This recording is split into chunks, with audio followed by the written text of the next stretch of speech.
Today, what I wanted to share is about God's faithfulness, God's long suffering patience for each one of us. And so I'm just going to start with a prayer.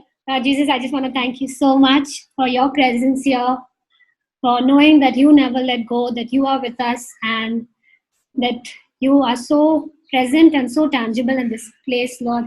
Just pray, Lord, that whatever I share today, you will anoint my tongue, that you will be my mouthpiece, and that everything that I speak, Lord, will bear fruit, and it will be what you want to speak to this body and will bring such delight for you, Lord. Just want to give you all the glory, honor, and praise in this time. And I ask this in your mighty name, Jesus. Amen.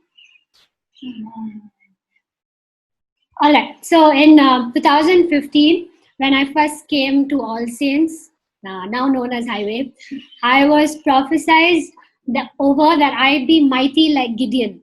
And I was said that I would be a mighty warrior. And at that time, Gideon's story was not too familiar to me. I vaguely remembered that there was a battle of the Midianites with 300 people, and there was a fleece story. But then that's things that I learned in Sunday school.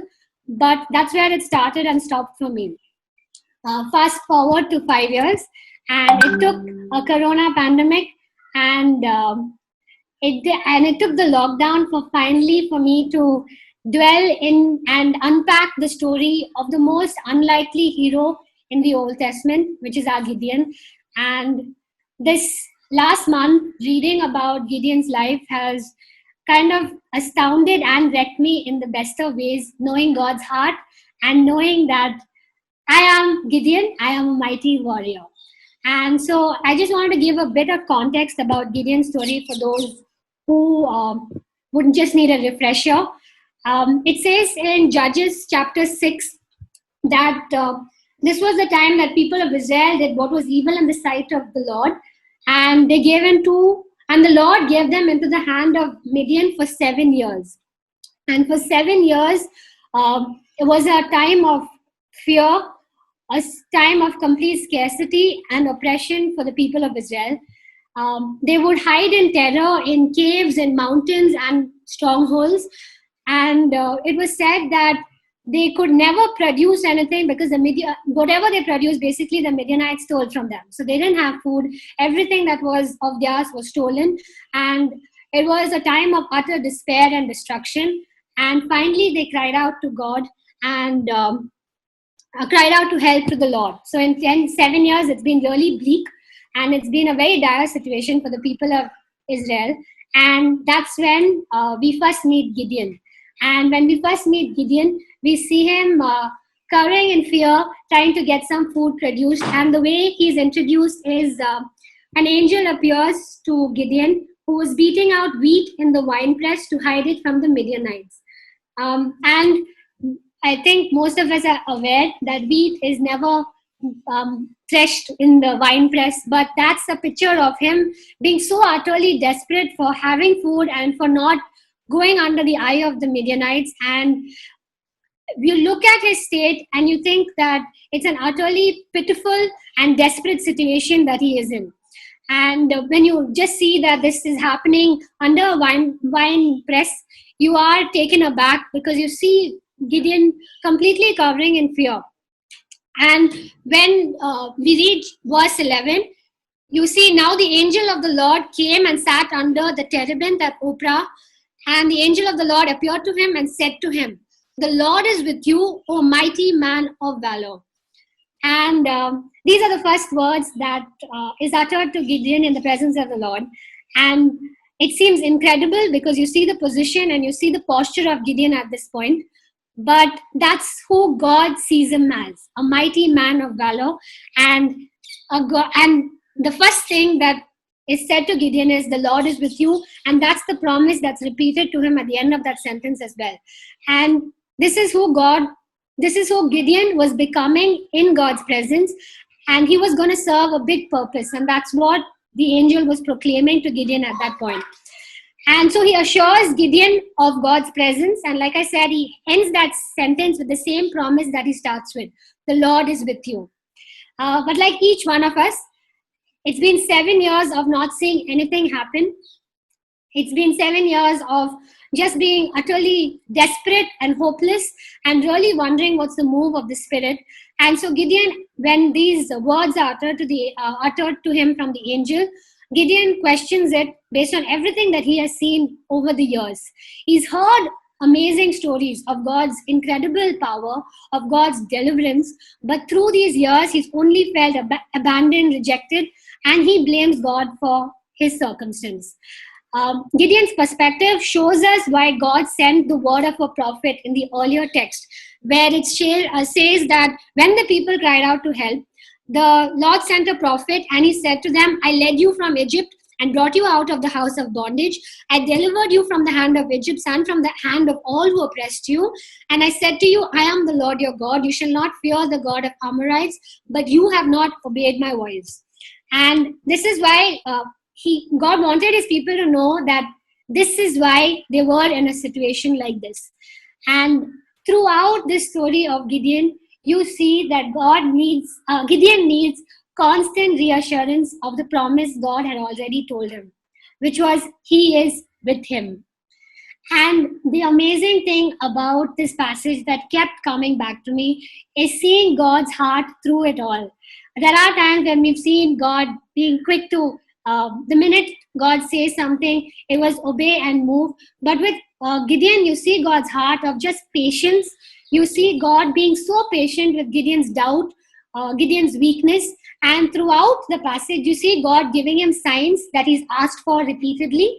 And even when he doesn't ask, knowing that this would be the encouragement Gideon needs and this would strengthen his faith. So through Gideon's life, you can see God showing himself as the comforter of the fearful, the uplifter of the weak, and being the mightiest encourager. I'm just going to read a couple of passages where you can see God being merciful. You can see God really confirming to Gideon that the battle is in his hand because God is with him. And so we're all familiar with the fleece story where Gideon, after he's been told that he is going to be the Midians, he's going to take the Midian by his hand. He says, God, I know you will, but he basically tests God and he says, if you will save Israel by my hand, I'm laying a fleece of wool on the threshing floor. If there is dew on the fleece alone and if it is dry on all the ground, then I shall know that you will save Israel by my hand, and you have said it was so. And so when he rose that morning, he saw that God did exactly that. There was dew only on the fleece and there was nothing on the ground. And yet again, Gideon says, could you do it one more time where it's only dew on the ground and nothing on the fleece? And you just see God being so patient and saying, okay, I'll do it for you one more time. And it's amazing to see how God knows that this is what Gideon needs to take the battle on, to know that he is going to be victorious. And you just witness God's extravagant love and patience and his amazing power at work through Gideon's life. And the one thing that as soon as God spoke to him about what he was meant to do, the first thing that Gideon was told to do was to remove all the idols that are there in the land, especially in his family's life. And Gideon obeys it. Again, he's fearful, but he does what God tells him to do. He does it in the night, but he does it. And through the story, like after the fleece incident, right before he gets into battle, and after he chooses the 300 people, right before going there, God says, you are going to win this battle. But if you are still afraid, go into, I'm going to read that passage. I think my paraphrasing will be done. So that same night, the Lord said to him, arise, go down against the camp, for I have given it into your hand. But if you are afraid to go down to the camp with Purah your servant. So don't even go alone. Take someone with you who will encourage you to go and see what you need to see. And you shall hear what they say, and afterward your hand shall be strengthened to go against the camp. When they go down there, the Midianites, the picture of Midianites is there are so many in number. They are so abundant. There's so much camel that they can't even see. The locusts are plenty. It continues to depict how huge the Midianite army is. And what Gideon comes to hear is a man was telling a dream to his comrade. Behold, I dreamt a dream, and behold, a cake of barley bread tumbled into the camp of Midian and came to the tent and struck it so that it fell and turned it upside down, so that the tent laid flat. And his comrade answered, This is no other than the sword of Gideon, the son of Joash, a man of Israel. God has given into his hand Midian and all the camp. And what I really love about this is right before this, when the angel goes and says, Gideon, you are chosen, the Lord is with you, and you are going to be you shall strike the Midianites as one man. Gideon says, Who am I? I am the weakest of my tribe. I am the weakest in Manasseh. I am the least in my father's house. And this man who is the weakest and who is the least is the one whose name the enemies know. And they know it's the sword of Gideon that's going to take them, and God is with him, and they are going to be defeated. And it's amazing to see that God's constant assurance, God constantly strengthening Gideon's faith through every situation, whether that's the fleece, whether that's when God said, the Lord is with you, and Gideon going, how can you say that? I can't see you move at all. And God says, but I am with you. And how God was with him even when he broke all the idols. You can just see through every assurance God has given him that he is with him. Gideon becomes a completely changed man after this incident. You come across a mighty man of valor, a mighty warrior who God saw all along the minute he met Gideon. And the next thing that you see Gideon do, as soon as he hears the dream and the interpretation of the dream, is he worships. He bows down, worship, and then goes to his camp, goes to his people and say, arise, look at me and do as I do. And it's like suddenly Gideon has turned into a perfect leader who's ready to take ownership, who's ready to charge, who's ready knowing that the battle is won, the battle is in God's hand. And then we, of course, know the most epic battle where God has chosen 300 people against the 45,000 Midianites, in which all the 300 people do blow trumpets and break jars, and the people flee. And this is what Gideon knew that he had to do. Arise, look at me, and do as I do. So Gideon starts blowing the trumpet, breaking the jar, and everyone follows from the army.